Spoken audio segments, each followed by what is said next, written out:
तो आइए अब हम देखते हैं आपकी क्लास PS3 यानी क्लास 5 की आपकी बुक रिमझिम से चैप्टर नंबर 16 पानी रे पानी।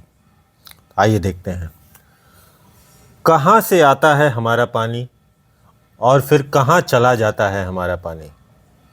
हमने कभी इस बारे में कुछ सोचा है? सोचा तो नहीं होगा शायद, पर इस बारे में पढ़ा ज़रूर है।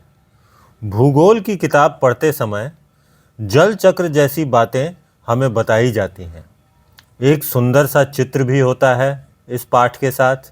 सूरज, समुद्र, बादल, हवा, धरती, फिर बरसात की बूंद और लो, फिर बहती हुई एक नदी और उसके किनारे बसा तुम्हारा हमारा घर, गांव या शहर। चित्र के दूसरे भाग में यही नदी अपने चारों तरफ का पानी लेकर उसी समुद्र में मिलती दिखती है। चित्र में कुछ तीर भी बने रहते हैं। समुद्र से उठी भाप बदलकर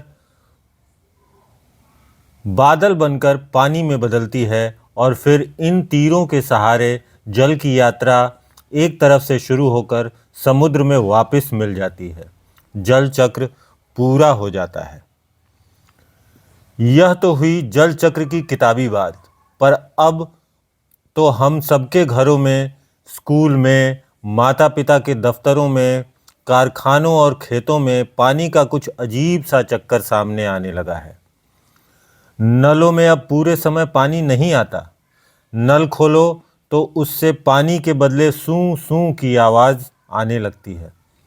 पानी आता भी है तो बेवक्त, कभी देर रात को तो कभी भोर सवेरे। मीठी नींद छोड़कर घर भर की बाल्टियां, बर्तन और घड़े भरते फिरो।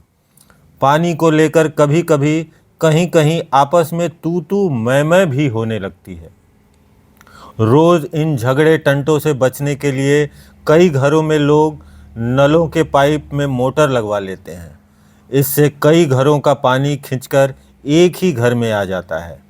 यह तो अपने आसपास का हक छीनने जैसा काम है, लेकिन मजबूरी मानकर इस काम को मोहल्ले में कोई एक घर कर बैठे तो फिर और कई घर यही करने लगते हैं। पानी की कमी और बढ़ जाती है। शहरों में तो अब कई चीज़ों की तरह पानी भी बिकने लगा है। यह कमी गांव शहरों में ही नहीं बल्कि हमारे प्रदेशों की राजधानियों में और दिल्ली, मुंबई, कोलकाता, चेन्नई और बेंगलोर जैसे बड़े शहरों में भी लोगों को भयानक कष्ट में डाल देती है। देश के कई हिस्सों में तो अकाल जैसी हालत बन जाती है। यह तो हुई गर्मी के मौसम की बात, लेकिन बरसात के मौसम में क्या होता है? लो, सब तरफ पानी ही बहने लगता है। हमारे तुम्हारे घर, स्कूल, सड़कों, रेल की पटरियों पर पानी भर जाता है। देश के कई भाग बाढ़ में डूब जाते हैं। यह बाढ़ न गांवों को छोड़ती है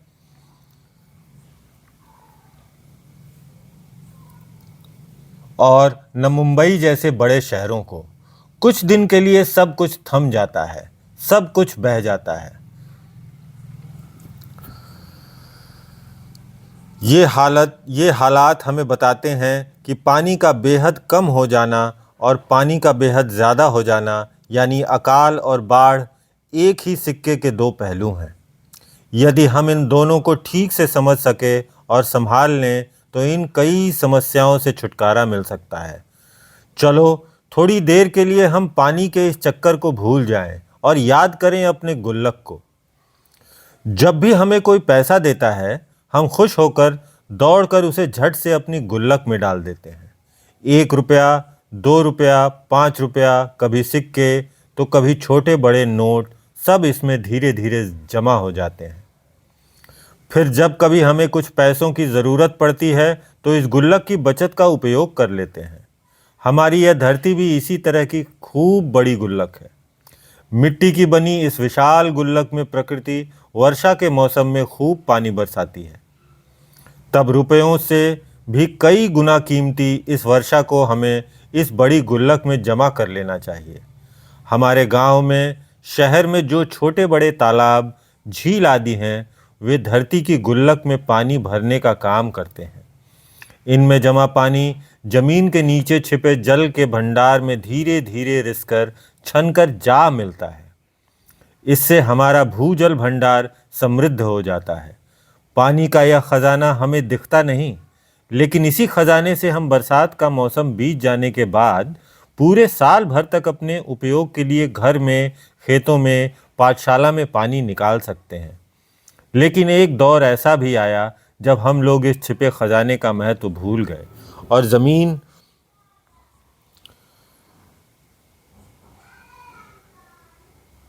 ज़मीन के लालच में हमने अपने तालाबों को कचरे से पाटकर भर कर समतल बना दिया। देखते ही देखते इन पर तो कहीं मकान, कहीं बाजार, स्टेडियम और सिनेमा आदि खड़े हो गए। इस बड़ी गलती की सज़ा अब हम सबको मिल रही है। गर्मी के दिनों में हमारे नल सूख जाते हैं और बरसात के दिनों में हमारी बस्तियां डूबने लगती हैं। इसलिए यदि हमें अकाल और बाढ़ से बचना है तो अपने आसपास के जल स्रोतों की, तालाबों की और नदियों आदि की रखवाली अच्छे ढंग से करनी पड़ेगी। जल चक्र हम ठीक से समझें।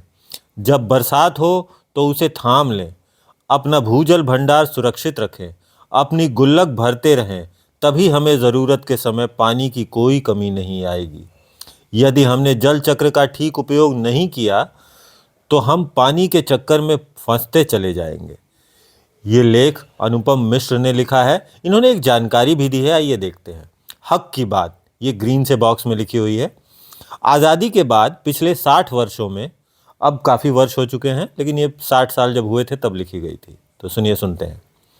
आज़ादी के बाद पिछले 60 वर्षों में दिल्ली में पानी की औसत मांग या खपत लगभग 3 गुना बढ़ गई है, पर झुग्गी बस्तियों को अभी भी औसत खपत का 30% पानी ही मिल पाता है। जब ज़रूरत के हिसाब से लोगों को पानी नहीं मिलता तो उनके हक छिनते हैं।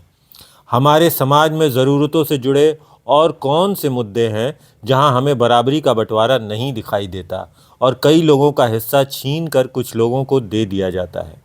कक्षा में और घर पर बड़ों के साथ चर्चा करें। ये बहुत ही इंटरेस्टिंग है। पानी की ज़रूरत पे, पानी की महत्ता पे, जल चक्र के बारे में हमें बताया गया है। पानी को बचाएंगे, उसका भंडारण करेंगे और ज़रूरत के समय पे उसका इस्तेमाल किया जाना चाहिए। Thank you.